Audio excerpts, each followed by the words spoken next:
کثافت هست. تمام جای بدن من جای آتیش سیگاره. من با یه همچین مردی زندگی میکردم. اینه که حق هیچ گونه اعتراضی نداشتم.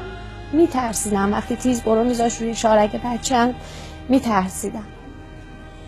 تا اون 2 آقا رو دعوت کرد، 2 آقا اومدن خونه ما اون شب. بعد از اینکه خوب نشستن مصرف کردن، به من گفت سپیده هر چی خواستن این 2 داداش، به هم اینجوری هم صداشون زد، هر چی خواستن این 2 داداش در اختیارشون بذاری.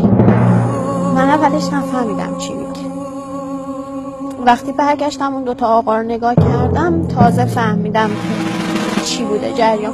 رفت توی اتاق رو در رو قفل کرده از پشت و منو با اون 2 آقا تنها گذاشت.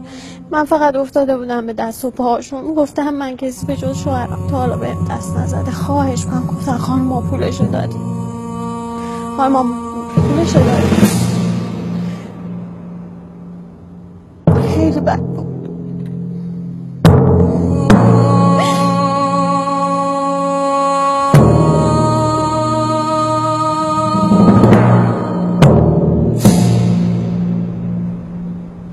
دیدت نسبت به مردم بد شده ها؟ خیلی. اصلا اعتماد ندارم به هیچ عمر.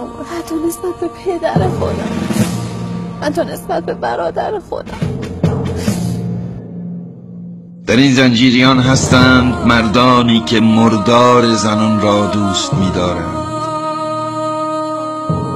در این زنجیریان هستند مردانی که در رؤیایشان هر شب زنی در وحشت مرگ از جگر برمی‌کشد فریاد. خدای خودت کمک کن هیچ معتادی روی این زمین تو ایران نباشه، کره زمین نباشه، تو دنیا نباشه. هیچ زنی معتاد نشه، هیچ زنی دست نامحرم بهش نرسه، هیچ مردی زنش نفروشه، هیچ کودکی دزدی نکنه، هیچ شخص گرسنگی نکشه، فرش زیر پاشو نفروشه مواد بخره.